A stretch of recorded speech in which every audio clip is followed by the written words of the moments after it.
राधा कृष्ण दमानी। कौन है राधा कृष्ण दमानी? दलाल स्ट्रीट से डी मार्ट भारत के दूसरे सबसे अमीर आदमी बने ये पिछले साल, मुकेश अंबानी के जस्ट पीछे। वैसे आजकल तो ये चौथे सबसे अमीर इंसान है भारत देश के। वॉरेन बफे बोलते हैं इनको इंडिया का। नमस्कार, मैं Vivek Bindra, founder and CEO बड़ा बिजनेस.com। आजकल यूट्यूब पे बहुत फोकस कर रहा हूं, एक से बढ़कर एक पावरफुल केस स्टडी दिए पिछले दिनों में हमने आपको। वाजपेयी, रतन टाटा, सरदार पटेल, बॉलीवुड, स्टीव जॉब, सुभाष चंद्र बोस, अब्दुल कलाम, सारे वीडियोस आपने बहुत पसंद किए।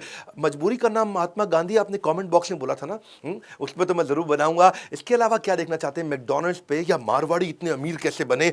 सचिन तेंदुलकर के बारे में जानना चाहते हैं? सिंगापुर छोटा सा इतना शक्तिशाली? मैरी कॉम, वुमेन्स डे, कई टॉपिक्स पे मैं करना चाहता हूं बात। आपको आज करेंगे राधा कृष्ण दमानी। 1954 में आपका जन्म हुआ। आपके पिता शिव किशन जी दमानी, आप एक बिलियनियर बिजनेसमैन बने। वैसे शुरू में आप इन्वेस्टर थे और अभी founder of D mart. D mart ऐसे स्टोर हैं जैसे बिग बाजार होते हैं, उनसे भी बड़े स्टोर्स हैं डी मार्ट। मारवाड़ी परिवार में जन्म लिया, बहुत गरीब परिवार में थे, सेल्फ मेड बिलियनियर। दलाल स्ट्रीट में आपके पिता काम करते थे और बाद में आप इन्वेस्टर बने। शुरू में तो आप भी स्टॉक ब्रोकर थे। अब राधा कृष्ण दमानी जो स्टॉक ब्रोकर थे, ये सीख गए थे, जान गए थे कि स्टॉक ब्रोकर बन के तो बहुत पैसा नहीं कमाऊंगा, अपना पैसा लगाना पड़ेगा, इन्वेस्टर बनूंगा तभी कमाऊंगा आगे चल के। इनफैक्ट राकेश झुनझुनवाला भी इनको अपना गुरु मानते थे। राकेश झुनझुनवाला के बारे में आप सब जानते ही हैं। Who do you count among your mentors in the market? Mentor is only one, Mr. Radhakrishnan, because primarily I have learned trading from him. Founder and chairman, चौथे सबसे अमीर आदमी, अंबानी, अडानी और शिवनाडर के बाद केवल व्हाइट शर्ट, व्हाइट पजामे में रहना, सिंपल जीवन जीना, मिस्टर व्हाइट के नाम से पहचाने जाते हैं। किसी पब्लिक गैदरिंग में नहीं मिलते। कितना भी यूट्यूब पे आप इनके वीडियो ढूंढ के मुझे दिखाओ, नहीं मिलेगा आपको, इनका एक भी वीडियो नहीं मिलेगा। किसी को इंटरव्यू नहीं देते, किसी से मिलते नहीं है, अकेले चुपचाप रहते हैं, शांति से जीवन बिताते हैं, पब्लिक और मीडिया से तो बहुत दूर रहते हैं। एक ही बार इनको देखा गया था पब्लिक में, जब राकेश झुनझुनवाला का 50वां जन्मदिन था। लोगों को पता नहीं है ना डी मार्ट के बारे में, ना राधा कृष्ण दमानी के बारे में। इतने बड़े कैसे बन गए अचानक, इतने चुपचाप? पहले मोटा मोटा समझ लेते हैं, फिर आपको आर्ट स्ट्रैटेजी दूंगा। मोटा मोटा यह है कि माल बहुत सस्ता बेचते हैं। इतना सस्ता बेच दो कि बहुत ज्यादा कस्टमर आ जाए, इतना सस्ता कि सस्ते के चक्कर में बहुत कस्टमर आ गया। जब बहुत कस्टमर आ गए तो बहुत माल बिक गया। जब बहुत माल फटाफट बिक गया तो बहुत कैश आ गया वापस। जब बहुत कैश आया तो फिर बल्क में खरीदो, क्योंकि बल्क में लोगे ना तो सामने वाला आपको सस्ता देगा। 1 किलो माल का रेट अलग होता है और 1000 किलो माल का रेट अलग होता है। माल सस्ता मिला, जब माल बहुत सस्ता मिला तो सस्ता मिला तो फिर दोबारा सस्ता बेच देंगे। दोबारा सस्ता बेचे तो मतलब इतना डिस्काउंट, कस्टमर बोले भैया इतना डिस्काउंट, फिर कस्टमर फिर से बहुत ज्यादा आया, फिर वही हुआ ना, बहुत ज्यादा बिक गया और बहुत सस्ते में मिल गया। इसी मुद्दे के चक्कर में डी मार्ट जबरदस्त होता चला गया। इसको आर्ट स्ट्रैटेजी में डिटेल में समझ लो। बिजनेस सीखने में इंटरेस्ट है ना, तो कैसे इतना अमीर आदमी बनता है उसको पकड़ते हैं। पहली चीज, इनके फंडामेंटल स्ट्रॉन्ग थे, क्योंकि ये इन्वेस्टर फ्रेटर्निटी से थे। किस कंपनी में पैसा लगाऊं, कौन सी कंपनी बढ़िया होती है, ये समझ चुके थे, इसीलिए इनको फायदा हुआ। स्टॉक मार्केट का जो इन्वेस्टर होता है ना, उसको एडवांटेज ये है कि जब वो बिजनेस में घुसता है तो उसकी समझ अच्छी होती है, या जो बिजनेस बहुत कर रहा हो वो स्टॉक मार्केट में घुसे, उसकी में समझ अच्छी होती है। राधा कृष्ण दमानी इन्वेस्टर होने के कारण ये जानते थे कि इन्वेस्टर्स में पॉजिटिव और हेल्दी सेंटिमेंट में कैसे बिल्ड करूंगा, उनको रिटर्न ऑन इक्विटी अच्छी कैसे दूंगा और स्ट्रैटेजिक बिजनेस मॉडल कैसे बनाऊंगा। इसीलिए डी मार्ट जो उन्होंने खोला, ये बड़ा स्ट्रैटेजिक डिसीजन था। शुरू में इन्होंने 2001 से पहले, जब डी मार्ट खोला उससे पहले 1999 में अपना बाजार की फ्रेंचाइजी ली थी और उनको उनका बिजनेस मॉडल समझ में नहीं आया, तो उन्होंने कहा मार परे, छोड़ो उसको, कोई जरूरत नहीं है इसकी, बेकार, बिजनेस मॉडल ही ठीक नहीं है। इनको बिजनेस मॉडल की समझ थी। फिर ये चले गए असल में यूएस, वहां जाके वॉलमार्ट को समझ में आए डिटेल में, खूब वॉलमार्ट को सीख साख के भाई दुनिया की इतनी वैल्यूएबल रिटेल कंपनी कैसे बनी। इंडिया आए और अपनी हाइपर मार्केट चेन खोल दी, डी मार्ट। ये 2002 में उन्होंने खोली। 2002 से 2010 तक केवल 25 स्टोर और आज 200 स्टोर। ये अचानक कैसे हुआ, बाद में इतना तेज ग्रोथ कैसे लिया? 2017 में ये आईपीओ भी लेकर के आया, 1870 करोड़ का आईपीओ, इतना बड़ा हिट हुआ कि 114% का प्रीमियम मिल गया और आज की डेट में तो 2 लाख करोड़ का इनका मार्केट कैप हो चुका है। फंडामेंटल जो सीखे ना, वहीं से सारी बातें। पहली बात है, धंधे का फंडामेंटल सीखो, आपको भी सीखना है। आप हमारे बोर्डलाइन नंबर पर फोन करो, हम फंडामेंटल इतना मजबूत सिखा देते हैं कि बिजनेस में आप फेलियर प्रूफ बिजनेस बिल्ड करते हो। देखिए ये क्या है, ये वही स्टॉक में इन्वेस्ट करते थे कि मैं अगर 1% भी स्टॉक खरीद रहा हूं तो ऐसे खरीद रहा हूं जैसे पूरी कंपनी खरीद रहा हूं, तो उतनी जिम्मेदारी के साथ स्टॉक खरीदते हैं। कन्विंस होगा तो बल्क में खरीदेंगे और जब स्टॉक अपनी हाइट पे पहुंच गया फटाफट बेच देंगे। इसी चक्कर में ये जब हिस्ट्री कंपनी की पढ़ते थे, कंपनी का डेटा पढ़ते थे, ऐसा नहीं है भाई इसका नाम अच्छा लग रहा है ये खरीद लो, इस पे अमिताभ बच्चन ने डांस किया ठंडा ठंडा कूल कूल तो ये खरीद लो, नहीं नहीं नहीं, डेटा पढ़ करके। उसी वही सब डेटा को उन्होंने अपनी कंपनी में डाला। भाई पीई रेशियो अच्छा होना चाहिए, पूरी एंटरप्राइज वैल्यू की इबिट्टा के साथ कंपैरिजन, या नेट मार्जिन, या रिटर्न ऑन कैपिटल एम्प्लॉयड, या ईयर ऑन ईयर ग्रोथ कैसी हो रही है, क्वार्टरली फाइनेंशियल रेशियो कैसे, ये सब चीज़ें सीख जाता है। जब आदमी फंडामेंटल सीखता है तो कंपनी की वैल्यू को करेक्टली समझ पाता है। और इसीलिए ये क्वालिटी स्टॉक को सस्ते में खरीदते थे। एक टाइम पे तो एचडीएफसी के भी ये सबसे बड़े शेयर होल्डर बन गए थे। हर्षद मेहता की तो आजकल आपने बहुत सीरीज देखी होगी।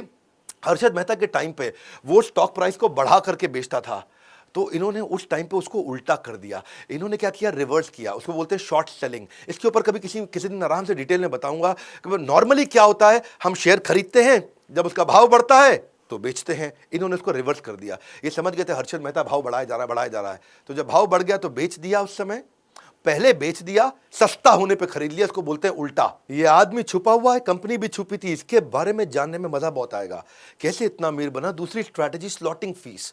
आसान करके समझाता हूं। स्लॉटिंग फीस मतलब एक स्लॉट कोई आकर के जैसे समझो कोई मैन्युफैक्चरर साबुन बनाता है, वो बोलता है भैया डीमार्ट मेरा साबुन बेच दो अपनी दुकान पे। डीमार्ट कहता है तेरा साबुन बेचना है, मुझको बेच दूंगा। कितने का देगा साबुन? वो कहता है 100 रुपए का साबुन ले लो। लेकिन इस शेल्फ पे रखने का किराया लूंगा तुझसे, ये स्लॉट है ना, ये तेरे को दे देता हूं, इसका किराया भी लूंगा। तो वो जब सामने वाले से किराया भी ले लेता है, ये एक लमसम फीस होती है। जो रिटेल में शेल्फ स्पेस है ना, ये बड़ी महंगी कमोडिटी हो गई है आजकल, क्योंकि वो उसका साबुन बीच में रखता है सामने। लोगों को आते ही आई लेवल पे साबुन दिखता है उनका, तो साबुन ज्यादा बिकता है। इसलिए सब लोग चाहते हैं कि मेरे को बढ़िया जगह पे अपना माल रखने दो, मेरे को अपना चिप्स ऐसी जगह पे रखो डीमार्ट के आते ही आदमी मेरा चिप्स पहले उठा ले। अब उसका ये पहले समझो, एक रिटेलर जो डी मार्ट है वहां पे उसके मार्जिन बहुत कम है, तो किसका माल रखूं जिस पे ज्यादा कमाऊंगा, ये डी मार्ट के हाथ में होता है। तो उन्होंने कहा भैया अगर तेरा माल मुझे रखना है, तेरे चिप्स अगर मैं डी मार्ट बेचूंगा, तेरा साबुन में बेचूंगा, तेरा शैम्पू में बेचूंगा, मैं सामने रखने का जगह पे किराया भी लूंगा। और फिर उसी किराए का ये इस्तेमाल करता है कि सेलिंग प्राइस को मार्केट प्राइस से नीचे ले आता है, क्योंकि इसको स्लॉटिंग फीस मिल जाती है। समझो बाजार में जो चीज सब जगह 100 रुपए की मिल रही है, तो इसने उससे किराया भी ले लिया, तो इस 100 की जगह 90 में बेच पाता है। और जब ये 90 में बेच पाता है तो कस्टमर इधर उधर कभी नहीं जाता है, क्योंकि इंडियन कस्टमर है वो तो यहीं आएगा। तीसरी strategy, strong control on opex. Opex क्या होता है? ऑपरेटिंग एक्सपेंडिचर, कंपनी को चलाने का खर्चा। भी कंपनी के चलाने के खर्चे को बड़ा कंट्रोल रखते हैं। कैसे रखते हैं? बिल्कुल लो इंटीरियर रखा उन्होंने डीमार्ट का। कभी डीमार्ट आपने मॉल में नहीं देखा होगा किसी बड़े, कभी डीमार्ट में बड़े एयर कंडीशन, बड़े सिस्टम, सोफा टेबल चेयर आराम से बैठे, कुछ नहीं। डीमार्ट में भीड़ होती है। सोम बाजार, मंगल बाजार, बुध बाजार, वीर बाजार, ये उसका थोड़ा इंप्रोवाइज्ड वर्जन है, बस और कुछ नहीं। डीमार्ट सस्ता बेचने के चक्कर में बाकी सारे खर्चे कम रखता है अपने कंट्रोल। तो ये क्या करते हैं, ये कम स्पेस में ज्यादा माल रख देते हैं। और क्योंकि कम स्पेस में ज्यादा माल रखा तो और स्पेस बच गया, तो वहां पे और ज्यादा माल रख दिया। बिलिंग काउंटर भी कम रखते हैं, लोग लाइन में लगने को तैयार हैं। ये कहते हैं बिलिंग काउंटर भी कम रखो। जब बिलिंग काउंटर कम है तो मशीन भी कम लगेगी, मशीन कम है तो मैन पावर भी कम लगेगी, सिस्टम भी कम लगेगा और खर्चा बच जाएगा। पूरा लो मेंटेनेंस का इंटीरियर रखते हैं। डी मार्ट, आप शॉपिंग एक्सपीरियंस के कारण डी मार्ट को नहीं जानते, आप ह्यूज डिस्काउंट के कारण डी मार्ट को जानते हैं। वही इनका मेन फोकस रहता है। और ज्यादा कोई बड़े अप्लायंस भी नहीं रखेंगे, अप्लायंस भी ऐसे लेंगे तो ज्यादा स्पेस नहीं लेगा।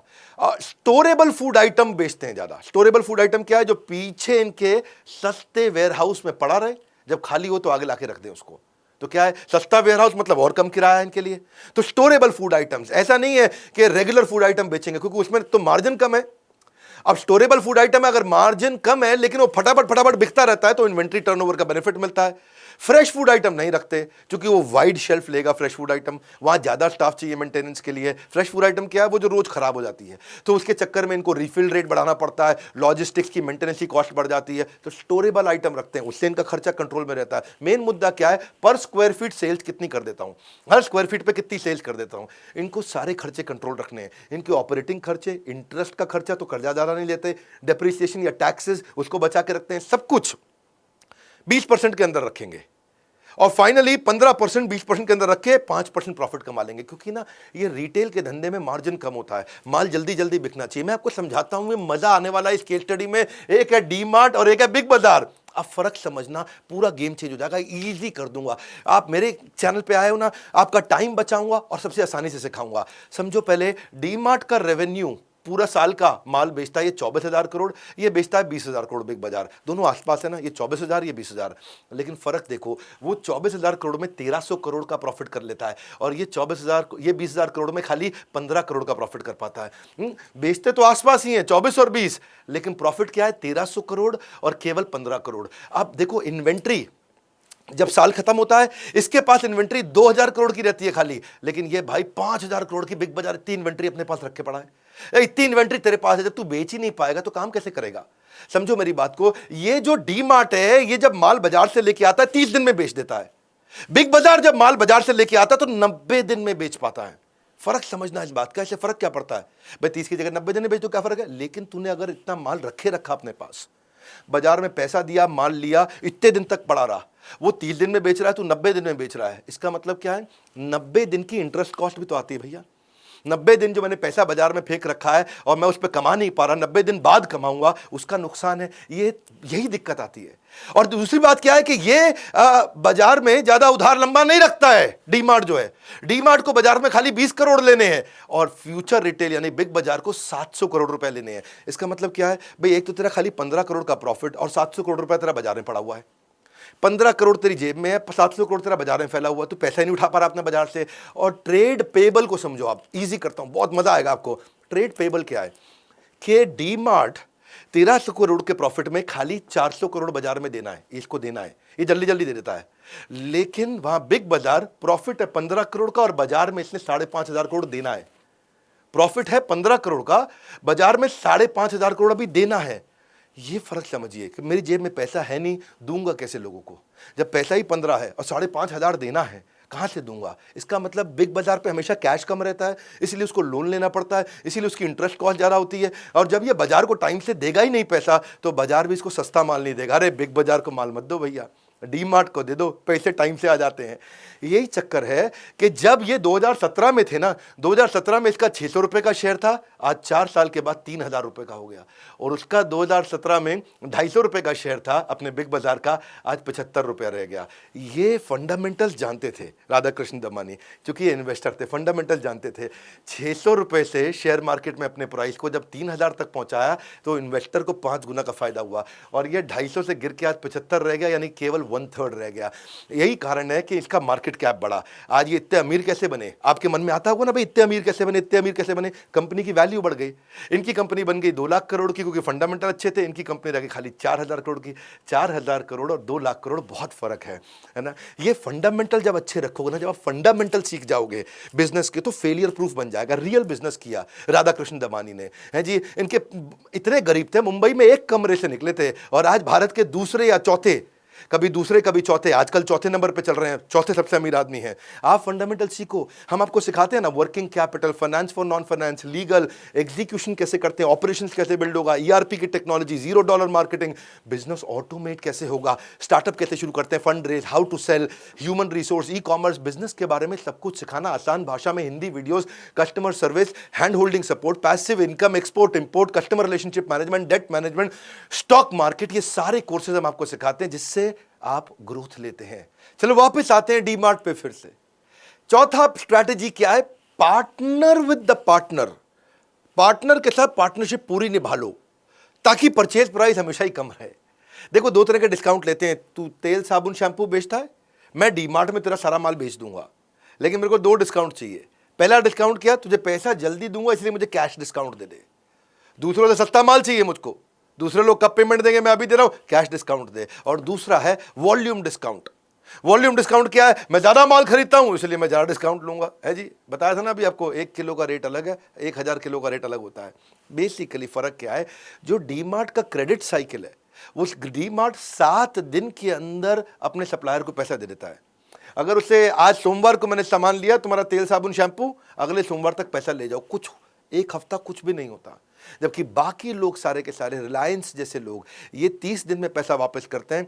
और दूसरी तरफ आप बिग बाजार को देखो, 90 दिन तक पैसा लटका के रखता है सामने वाले का। अब जितना भी मैन्युफैक्चरर है वो सब क्या कहता है, अरे इसको दे दो भैया डी मार्ट को, पैसा तो सुरक्षित है, फटाफट वापस आता है। और ये कैश डिस्काउंट ले लिया इन्होंने और इससे इनकी फिर प्राइस और कम हो जाता है। प्राइस और कम होता है, मेन मुद्दा क्या है, good product at great value. और वहीं से सारी फायदा होता है, क्योंकि देखो इन्होंने वैल्यू रिश्ता बना लिया सप्लायर के साथ में। जब रिश्ता बन गया सप्लायर के साथ में, ये शुरू से ही अपना बाजार के टाइम से रिश्ता बनाना जानते थे, क्योंकि जानते हैं भैया अगर इससे रिश्ता नहीं बनाऊंगा सप्लायर से तो ये टाइम से माल नहीं देगा और फिर खर्चा भी मेरा बढ़ जाएगा, कॉस्ट भी बढ़ जाएगा।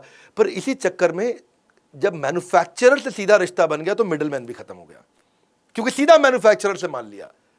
अब जब सीधा मैन्युफैक्चरर से मान लिया तो डिस्ट्रीब्यूटर की कॉस्ट भी बच गई, होलसेलर की कॉस्ट भी बच गई, सीधा मैन्युफैक्चरर से रिटेलर, दोनों कॉस्ट बचने से मैन्युफैक्चरर को भी तो फायदा है। उसको अब होलसेलर को कमीशन नहीं देना, डिस्ट्रीब्यूटर को कमीशन नहीं देना, उसको भी फायदा हो गया। क्विकली पांचवी स्ट्रैटेजी, इस पांचवी स्ट्रैटेजी क्या है, स्पोरैडिक स्पाइक, अचानक बहुत ज्यादा सेल, या सस्टेन्ड सक्सेस, लगातार सेल्स। दोनों में बड़ा फर्क है। स्पोरैडिक मतलब ऊपर नीचे, जैसे बिग बाजार में होता है 26 जनवरी पे बहुत सेल हो गई, 15 अगस्त पे बहुत सेल हो गई, थोड़ा दिवाली के आसपास बहुत सेल हो गई, बाकी टाइम मक्खी मार रहे हैं। डी मार्ट क्या है, पूरा साल सेल चलती है। ये कैसे किया इन्होंने, इसको समझो। देखो पहले अभी तक आपने 3 बड़े मुद्दे समझ लिए। एक, स्लॉटिंग फीस है, पहले ही किराया ले लेते हैं। दूसरा, ऑपरेट करने के खर्चे को कम रखा, बड़ा जबरदस्त एयर कंडीशन वो सब नहीं, बहुत भीड़ आती है इनके पास, बड़ा सिंपल सा अंदर से रखा है डी मार्ट को, वहां से पैसा बचा है। 2 चीजें। और तीसरा, माल सस्ते में खरीदते हैं, वहां से पैसा बचा है। अभी 3 जगह से जब पैसा बचाया तो पैसा बचा है, इसलिए परमानेंट डिस्काउंट पूरा साल। वन मोर टाइम, दूसरों की तरह नहीं 26 जनवरी 15 अगस्त को डिस्काउंट देंगे, परमानेंट डिस्काउंट पूरा साल। अब ये लो प्राइस जो है ना, ये रियल एज बन गई डी मार्ट की। अब लो प्राइस से ज्यादा फुटफॉल, ज्यादा फुटफॉल से ज्यादा सेल्स से मैन्युफैक्चरर फिर कहता है भाई मेरा माल सारा का सारा डी मार्ट ही बेचता है, भैया तुम इतना ज्यादा माल मेरा बेच देते हो, तुम ही ले लो यार, तुम ही ले लो माल। उस चक्कर में ये पूरे लो कॉस्ट बिजनेस मॉडल को सपोर्ट मिला, इसीलिए फंडामेंटली मजबूत हो गया। आप कस्टमर को समझना, इनका वो कस्टमर है जिसका बजट नहीं है पर टाइम बहुत है। वो कहते हैं डी मार्ट में भीड़ ज्यादा है, मुझे कोई दिक्कत नहीं है, लाइन में लगना पड़ता है, मुझे कोई दिक्कत नहीं, माल तो सस्ता मिलता है ना। अब 30, 40, 50, 60, 70 हजार रुपये महीना कमाने वाले आदमी के पास टाइम होता है, संडे को पूरी छुट्टी मिलती है, पूरा टाइम लगाने को तैयार है। लेकिन जिसका बजट ज्यादा है लेकिन टाइम बिल्कुल नहीं है, वो शॉपर स्टॉप पे जाता है। तो ये कस्टमर को पहचान गए थे। इन्होंने क्या किया, लो प्राइस, अच्छा इतना कम प्राइस होने के कारण साइकोलॉजी क्या होती है, सस्ता मिल रहा है, सस्ता मिल रहा है, अरे ज्यादा खरीद लो, अरे और ले लो, अरे एक बार में ले लो, अरे खूब माल ले लो। इससे साइकोलॉजी बन जाती है। क्योंकि ना आदमी बहुत दूर से इनके स्टोर पे आता है, महीने में 1 बार 2 बार आता है, तो जबरदस्ती ज्यादा माल इसी चक्कर में खरीद जाता है, साइकोलॉजी में घुस जाता है। सब आती है छठी strategy, go local, high inventory turnover with local items. इन्होंने क्या किया, क्योंकि इंडिया है डाइवर्स कंट्री, यहां पे लोगों का रीजनल प्रोडक्ट में भी बड़ा इंटरेस्ट होता है कई बार। तो डीमार्ट क्या करता है, जो उस इलाके की स्पेशल आइटम है उसको जरूर रखता है। अगर किसी भी रीजन का कोई स्पेशल आइटम है, यहां पे ये छोटी कंपनी है भले ही, लेकिन इसका माल बहुत बिकता है, उसको जरूर ले लेता है। अब लोकल दुकानदार के पास आने जाने की जरूरत ही नहीं रही। भाई मान लो माधुरी नमकीन अचार पापड़ है, वो कोलकाता में बहुत चलता है, ये रख लेगा। हीरालाल नमकीन अचार पापड़ राजस्थान में बहुत चलता है, ये रख लेगा। जेठाबाई मसाला पापड़ मध्य प्रदेश में फेमस है, तो ये रख लेगा। XXX washing powder detergent soap Telangana में बहुत फेमस है, तो रख लेगा। शिवोहम चिप्स नमकीन ये बिस्किट ये कोलकाता में बड़ा फेमस है, रख लेगा। नंदी फ्राइम्स पापड़ साबुदाना ये कर्नाटका में बहुत फेमस है, तो ये रख लेगा। 7वीं स्ट्रैटेजी, ई कॉमर्स बहुत आया फिर भी बचे रहिए। ई कॉमर्स ने बहुत मार्केट को खराब किया, ऑनलाइन लोगों ने ऑर्डर करना शुरू किया, ये बचे रहे। उसका कारण क्या है, audience suited for brick and mortar. इन्होंने वही ऑडियंस के लिए अपने हाव भाव वेशभूषा, अपने ब्रांड को उन्हीं ऑडियंस के लिए बनाया जो खरीदेगा ही दुकान पे आके।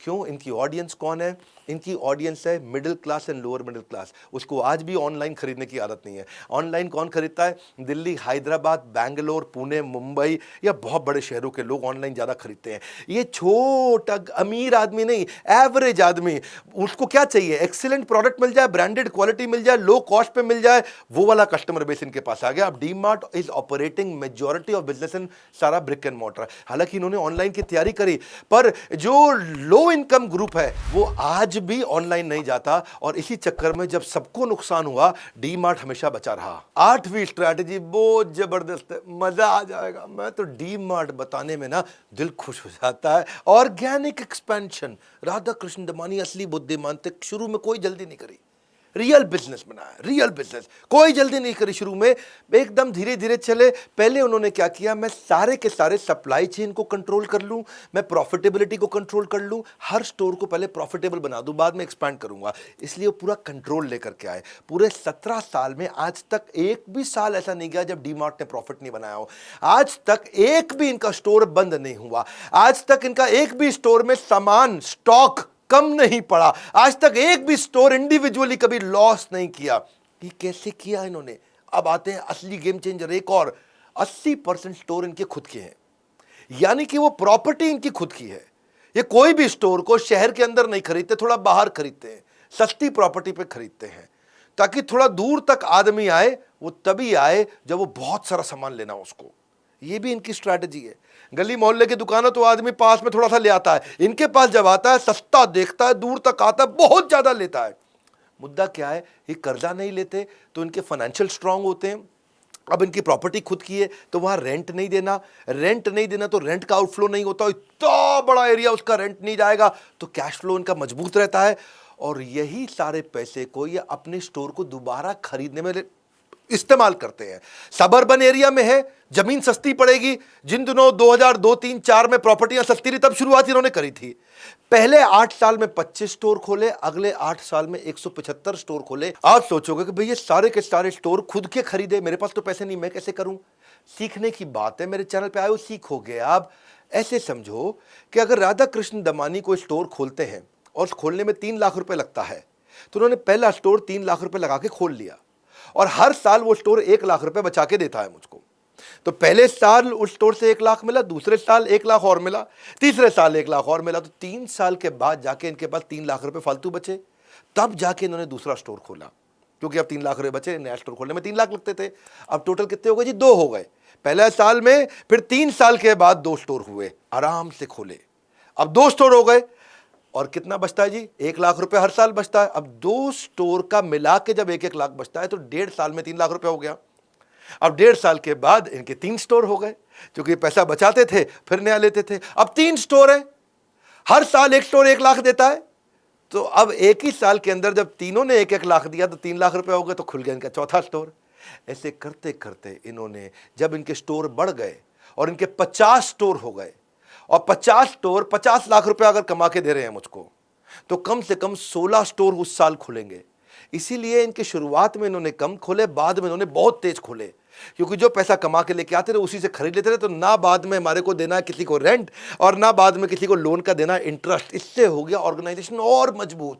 ये जानते थे कि over a period of time growth आएगी, तभी तो 2002 के बाद 2017 में आईपीओ लॉन्च किया। शुरू में नहीं किया, पूरी वैल्यू बिल्ड करी। यही बात है कि जब 2009 की में इसकी जो सेल्स थी वो केवल 600 करोड़ थी, और आईपीओ के टाइम पे ये 12,000 करोड़ हो गई। 2009 में इनका प्रॉफिट खाली 5 करोड़ था, आईपीओ के टाइम पे ये 500 करोड़ हो गया। ये है वैल्यू बिल्ड करना अपने बिजनेस के अंदर। फंडामेंटल मजबूत है तो आदमी कुछ भी कर सकता है। यही हमने कुछ नहीं छोड़ा फंडामेंटल सिखाने के लिए। ये हमने ना इसी पे समय लगाया आज तक सारा।